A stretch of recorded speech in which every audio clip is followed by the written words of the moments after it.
All right, guys, what is going on? I hope everybody out there is creating a great start to your week. With me, I have Megan here. What's up? Hello, good morning. On Happy Monday. Happy Monday on our little newscast over here. No, we're super excited, guys. We're gonna start doing this every Monday, Eastern Standard Time, at 11 a.m. Right, and the goal here is to be connecting and kind of just spreading massive value on the trends that are taking place in marketing, in business, in brand, and anything that's relative towards what we do here at Adapting Social. So, without further ado, what is the topic you want to bring up that's trending right now? Something really important for businesses to know, anyone who's on Twitter, is that as of April 15th, Elon Musk is talking about how your content will not show up in the suggested feed when you first Mm. sign on unless you have a verified check mark. And right now, those who have a verified check mark because of their following and their Mhm. status, they're actually being removed. So as of April 15th, unless you pay for that verification, you're not going to have your check mark and your content isn't going to show up in the feed, which could drastically hurt your reach That's and your engagement, right? So, Yeah, and what's interesting about that though too is that's pretty controversial because yeah, if you're somebody who's like a famous rapper or just a famous person or celebrity or some political figure, right now you were just verified and it's always been like this cool thing. right. But now he's taking it away. You know what I wonder? They did that so that there was legitimacy behind profiles, right? Hmm. Like you knew if you were Elon Musk's profile, Right. right? Like Like you nobody could know that hack this it's is, his yeah, it's profile. his content, Right. it's coming from Right. him.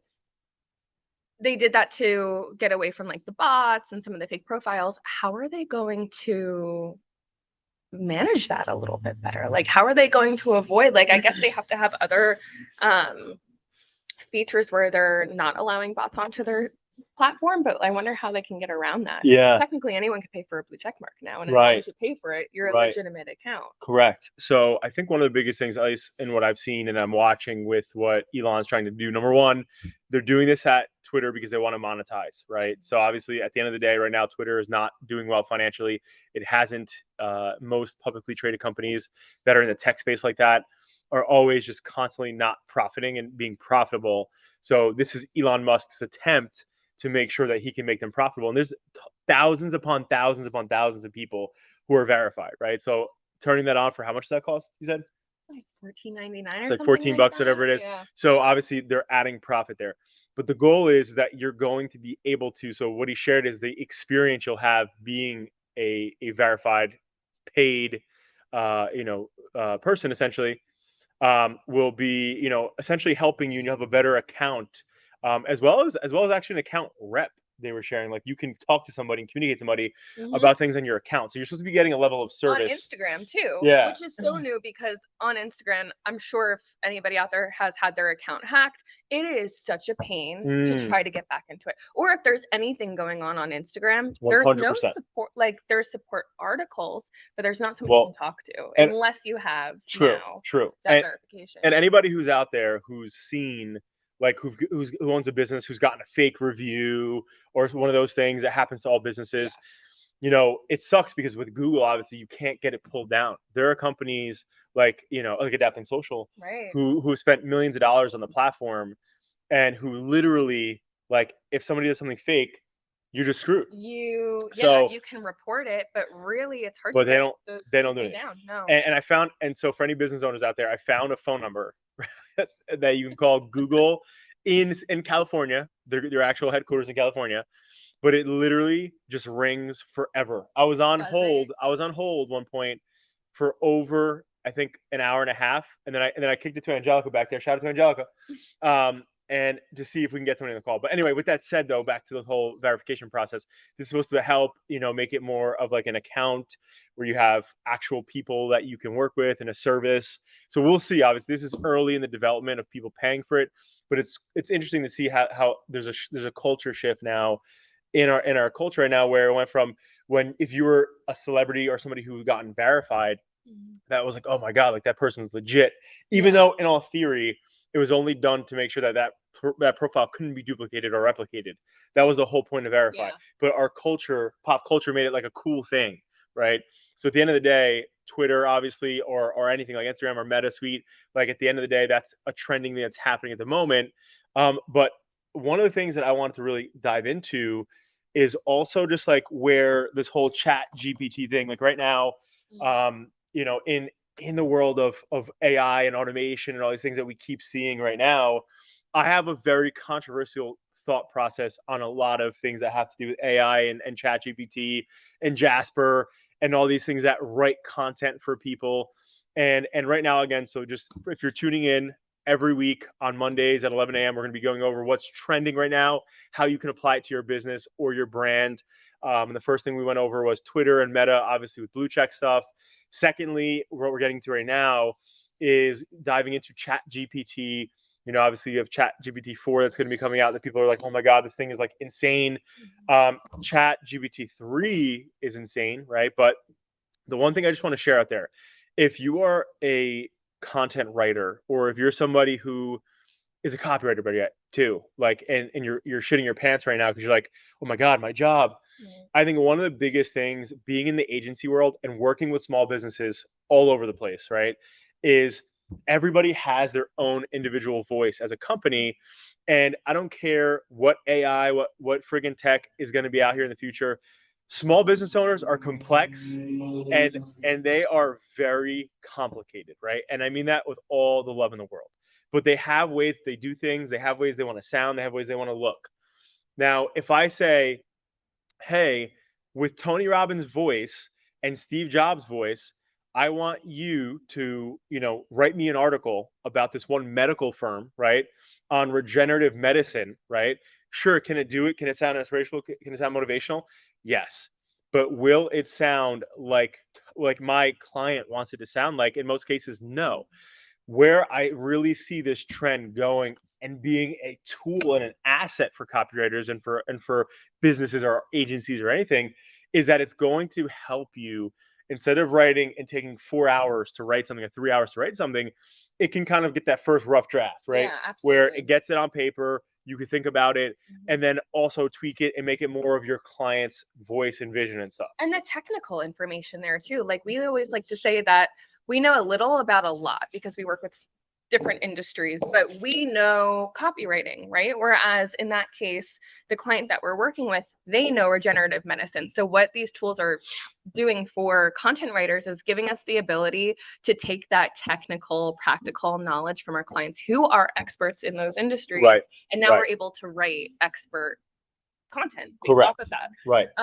Without so much of their input and their participation, which Well, is really cool. But Yeah, and the good thing though is if you really think about it too, if you go back to like people who don't have great copywriting abilities. yeah, So if you're a marketer with weak ad copy, like that's going to help you. Like Chat GPT and automated chats like Jasper, they're going to help you because at the end of the day, like with writing and things like that, if you have a weak point there and somebody can give you ideas, or if you're having like that creative block because you're like doing so much, it's like boom, now these things can help you. So anyway, what I'm getting at here is that do I think Chat GPT or any sort of AI copywriting or is going to take over and remove the ability to have a copywriter or some sort of like experts in that field? Absolutely not. Because at the end of the day, if you're a business owner that's DIYing it, it's going to help you be creative. Hell yeah.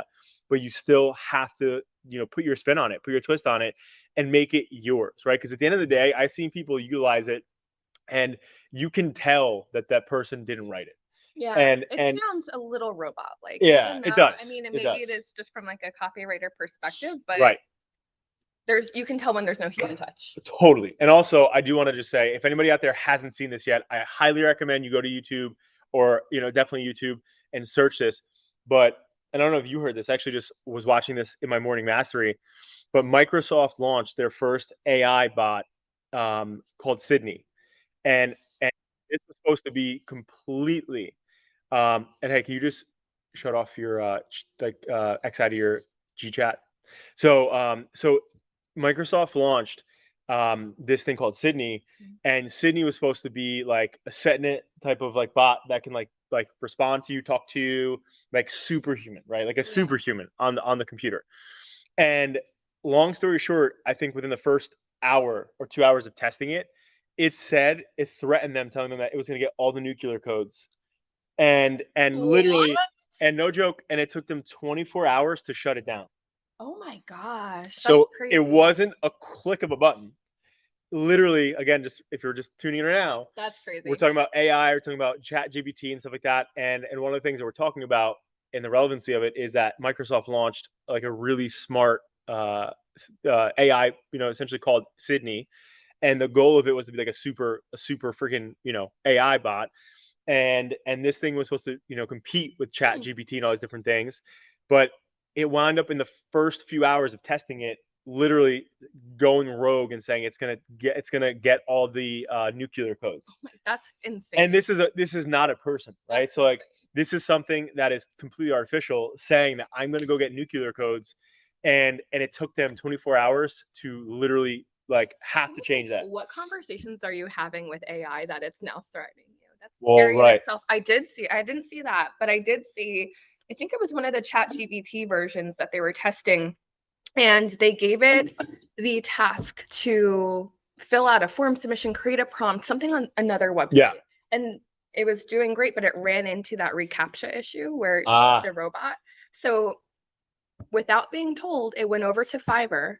Um, the company that was testing this gave it a small budget and said, hey, you have $50 for the project, whatever it may Wow. be. It went to Fiverr, hired somebody to click the reCAPTCHA button for them because What? they're not able to. And then in the dialogue going back and forth between the Fiverr freelancer and the AI prompt, Mm. the freelancer's like, are you a robot? Is this why you're not able to click on this? And Chat GBT was able to convince the freelancer that it There was a was. human and that they just had a vision impairment, which allowed them, they couldn't see the reCAPTCHA tool. Wow. And they were able to follow through with the project. But like Wow. the platforms are just getting smarter and smarter. They're going to continuously Yeah, they're learn gonna, based but off like of our searches. I wonder how in the future like that can be like, how like some people have Robinhood app to like use their stocks and stuff. Like Mm-hmm. how you like ChatGPT make me an extra blank amount of money a year. Here's I'm here's your sure budget. that has to be searched already, or like a prompt Right. Like already. that's crazy. Like, So again, if you're just tuning in right now, just to catch you up again, right now we're going through how on Mondays, every Monday at 11 a.m. EST, we will be going live on trends for business, marketing, all the things that are relative to business and how it can be impactful to your business and how you can utilize it. Right now, we went through just the verification processes and being verified on Twitter and Meta. We dove a little bit into AI and how Chat GPT and some of these major people that are at the forefronts of this tech, the benefits of it, how it can be applied. And now you have some algorithm updates or something happened with Google. well, there was a big Google core algorithm update that took place in March, and now we're just getting information out of it. So there is going to be a larger blog, infographic, video later this week highlighting those details, but it is be on the lookout. If you see that your website traffic is starting to spike up and down, maybe your organic search traffic is down a little bit this month, don't panic. You just have to do some optimizations to meet the current algorithm update. So more information to come, but typically when we see large core algorithm updates, they're bigger shifts, right? Google changes their algorithm a few times a day, actually, but they're just such minor shifts that they're minor tweaks on the optimization side of things. Core algorithm updates are typically a little bit larger where businesses and websites see that impact through their analytics. I think the key here, right, is we have to part of our slogan here that we're going to have on this. We just thought of this because we've used this in the past, which is listen. At the end of the day, you have to adapt today for tomorrow's trends, right? And and I think when we say things like that, it's like in order to get your site ready, in order to get your social ready, things are constantly changing, right? So you being ahead of it and adapting and getting ready, no pun intended, but you have to prepare yourself, you have to prepare your business for these things, right? Right. And a lot of people are not running and utilizing their social media platforms like it's a business. And you have to operate everything on your digital footprint like it's a freaking business. And I say this all the time, whether it's a medical firm, whether it's real estate, so many people don't put the time, energy, or effort, especially if you're not managing on your own social presence, right? Or if you are better at managing on your own, a lot of times you just try to post it once a week or post a couple times a week, and you're not putting enough attention and time into it. And what people have to understand is that your social footprint is literally, right, a big validator of your credibility, right? And so when people don't know who you are and they go to social media and they're seeing what you're doing or you're not doing, they're either interested or not interested, right? So if they don't see activity, performance, and cool stuff and trendy stuff, they're not going to consider you, right? We live in a very, very educated world now where people know the difference between a great company, a decent company, a good company, all by doing online research before they even get the opportunity to talk to you. So it's important that you invest in these things. And we're talking about a Google, update and core updates and stuff. But at the end of the day, it's very important that you focus on your social footprint, on your website, on these things as a part of your business operations. I don't care if you're just a brand influencer or you're an actual business. This is a part of your business. And if you don't think that, that is probably your biggest issue and why your competitors are kicking your can up and down the road, right? So it's really important that you look at your digital footprint, primarily your social, your web, the major faces and voices of your brand as a part of your business ops. If you don't, you're only hurting your damn self. Mic drop. Say mic drop. Big mic drop. Yes. What's going on at TikTok over there? TikTok? There's been talks that TikTok could be banned, which is crazy. And I know a lot of TikTok, a lot of creators who have built their, wealth. The businesses. Oh, yeah.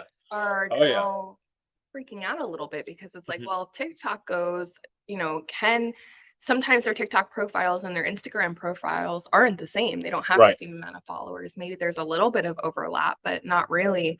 So TikTok creators and businesses who have invested that time are a little nervous now because it's like, is it going to get banned? Is it not going to get banned? TikTok did come out with a statement basically saying like, hey, listen, everybody, calm down a little bit. Here's how we could possibly change our platform so that it doesn't get banned. We don't think it will be completely banned, but there might be restrictions that come along with what's going on. So very interesting.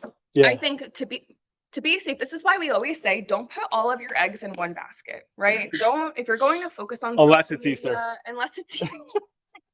Unless it's Easter, because Easter's coming up. This upcoming Sunday. But don't put all of your eggs in one basket. If you're creating social content, there's a way.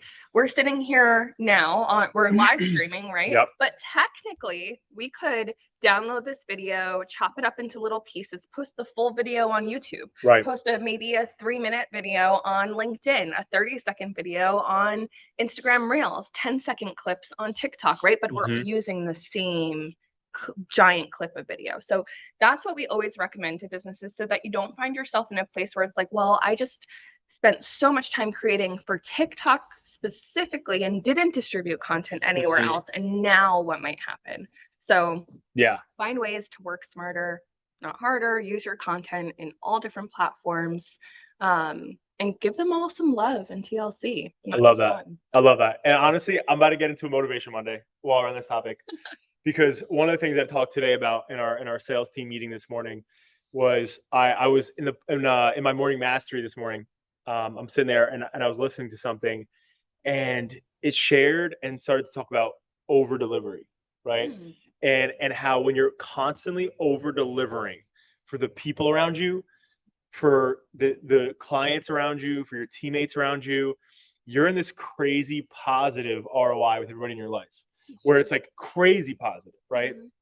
And when it comes to content creation, especially when you're over delivering for your audience, right? Like the amount of production, as an example, that we put in to do this, right? The amount of lighting, the people that are involved in it, like the equipment, you put everything all together, right? We're investing heavily in making sure that the content we put out for our listeners and our followers and our subscribers, at the end of the day, it's about over delivering, right? And so for your audience, a lot of times, going back to what I said earlier, people just want to put posts out just to get it off their list. It's a check. Let me get this on my box. And so the post ends up being like a shitty little post or something that was clearly rushed. Right. And when it comes to over delivering, right? If we're over delivering for the content we're utilizing for your audiences, if you're doing that, you're going to get better results on social media, right? Or from your website, if you're over delivering, if someone's going to your website to find something, to get education on something, over deliver. And on a more other angle, when it comes to our teams and our clients and the people around us, the theme at Adapting Social for April, and honestly, probably the whole quarter, we're going to focus on this, if not the whole year, is over delivering, right? How can we over deliver in everything that we do, right? And just think about that.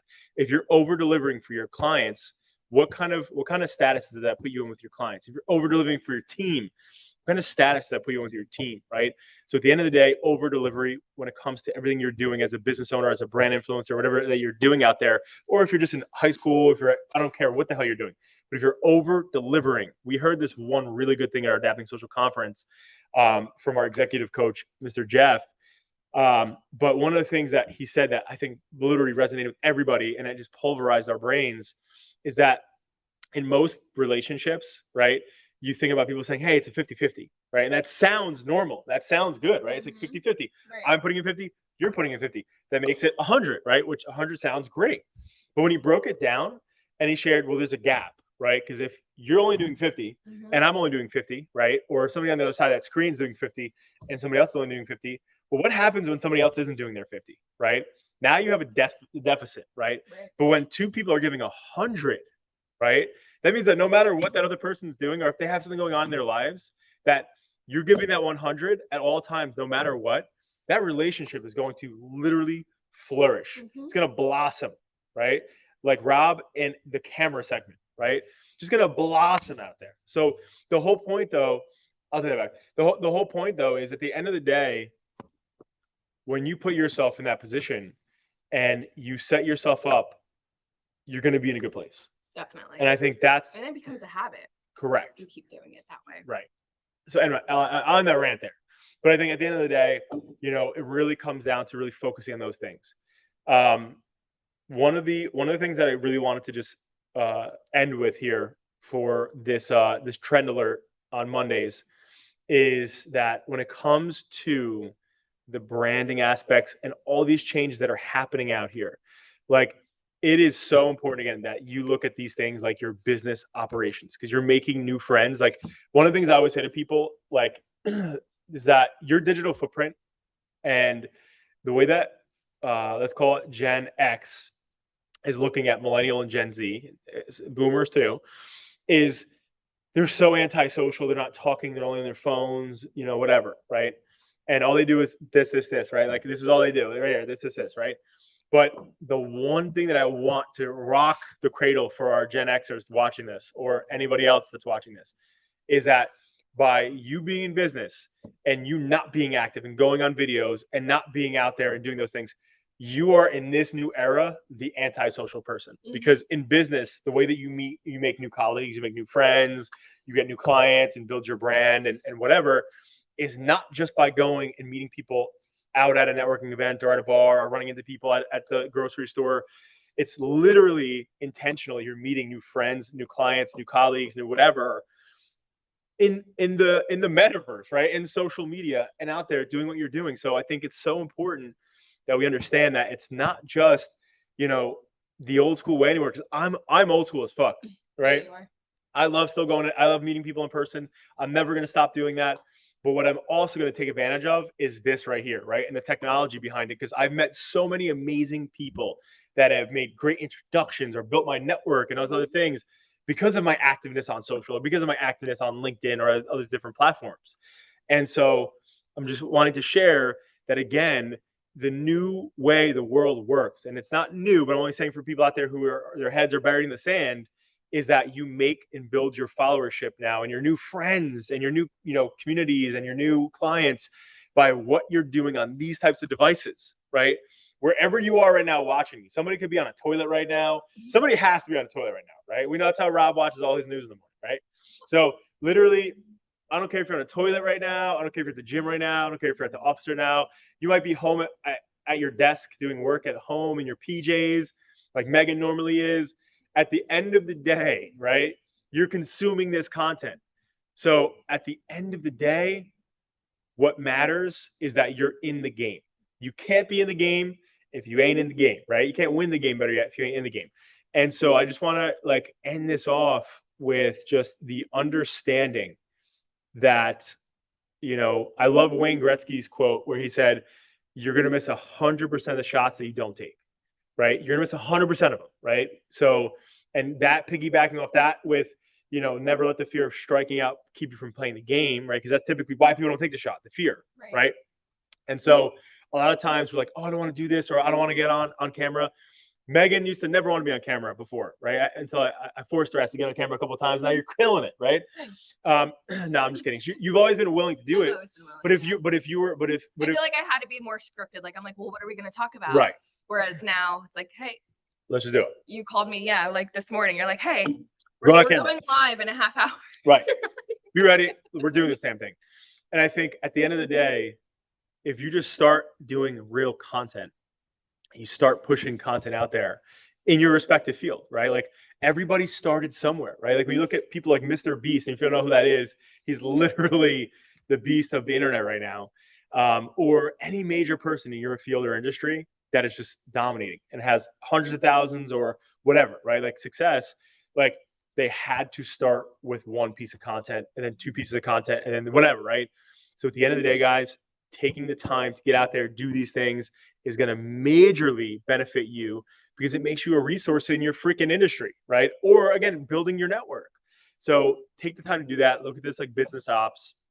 And then the only thing to, because you started to bring up, so with, oh, geez Louise, with TikTok, the one thing that I just want to make super clear is right now, because it did get to the Senate that they're like right now people who, are utilizing TikTok, China is, has that data. Right. And obviously, we're like the way that the United States is looking at it is that they're weaponizing information, right? So like, okay, you have all this data on us, our trends, what we're doing, access to our phones. If you have all this data, right, what are you doing with that data, right? And that's a country or whatever, it's living in China. So that's the biggest concern, obviously, that's why it was brought to the Senate. And they're trying to figure out if it's going to make sense. And TikTok's whole rebuttal back is they're going to move TikTok to America and put all their servers and invest all their stuff in the country and not in China because they know how popular it is here. Mm-hmm. But part of the Senate's major issues, which I understand, and there are valid points on both sides, but part of what they were saying is that, well, how come in China, right, we're not seeing half naked ladies dancing, right? Yeah. On the kids' feeds. There's only education. And right. It's only education. TikTok in China is super educational, like you just said. So it's super educational. It's value content for younger kids and for people watching. Whereas like if you go to TikTok now, you see people getting chased with a gun, or you see people half naked. You just see it's all entertainment that's not great for the brain, right? So that was part of like the Senate's like comeback to the CEO of TikTok, where they're like, well, why does China not have this stuff there? Why do we have this here? His rebuttal back, the CEO of TikToks, was, well, China also has a very different culture. Yeah. Where we're not watching these things that you guys are watching, and we're also not entertained by the same things you're entertained by, which I will say is fucking probably super accurate, right? Yeah, absolutely. Totally. Like if again, not to call Rob out again, but if you go to Rob's Explore page, it's all chicks, right? I don't know how that happens, Rob, right? Well, snowboarding probably. Yeah, snowboarding chicks. I don't know. Angelica's listening back there. She's like, what's going on? Barbecue, fishing. So ultimately, again, it really comes out to that. So obviously we don't know where that's going to go because that's going to depend on the Senate and like where that lands in the Senate. But for creators out there, that's going back to Megan's Easter reference before, right? It's like that's why with social media, you should be putting your eggs in all the baskets, right? Because if, let's just say tomorrow, America says, boom, we're shutting down TikTok. Right. Like you need to have a better strategy, right? So you need to have your eggs in other baskets too. But I think that's what we got, guys, for today for our first launch of our Trends Alert. I hope everybody out there is creating a great day and getting off, their week to a good start. I think one of the biggest things that, Mondays are Monday for most people is a love-hate relationship. Mm-hmm. It's a love-hate relationship for most people. And for the people out there who have the hate, I typically, at least again, in the 15 years that I've been doing what I'm doing, I've had plenty of Mondays that I did not have my love of Mondays, right? Sure. But I think the only advice that I'm going to give out there for people who are watching on loving your Mondays is setting yourself up for success on Monday and the rest of the week. That's one thing, preparation. But the second thing is and I've said this forever with you guys, is that like it comes down to understanding that in life there's going to be so many things that are going to happen that you cannot prep, right? Like, so yeah, you're going to prep for things that you can, predict, right? The predictables. But there's going to be so many things that are going to happen this week that are not going to be in your favor. They're not going to happen the way you want it to happen. And ultimately, right, there's not much you can do to change those things. You can't change the circumstances sometimes, right? In most cases, you can't, right? But what you can focus on, what you can change is how you react to it and your perception of the situation. And secondly, what you do next, your actions. So starting off the week, one of the things that I've always done for the past couple of years that have helped me look at Mondays differently is I know something's going to happen this week that I'm not going to fucking love, right? I fucking know it. It's inevitable, right? I don't know what Rob's going to fuck up this week, right? We don't know what's going to happen here in business. We don't know what's going to happen here in personal lives. We don't know what's going to happen here with a car, right? Megan's car's in the shop right now. So at the end of the day, right, some of these things are out of our control, but you have the ability to think about it in the aspect, and I don't know why I like to use football, but I'm going to use football again, where it's like you can't play football and start crying because you got tackled, right? Like, I mean, you're playing football, you got to be in the game, right? So life is a biatch sometimes, right? And she wants to tackle you, she wants to kick you, she wants to do all these different things to you, right? But life is also very beautiful. It's also very positive. So every time you get tackled, right, life is also giving you the opportunity to learn from that tackle, to learn from those situations. And I think when I started to change that thought process for myself, I fucking started loving Mondays.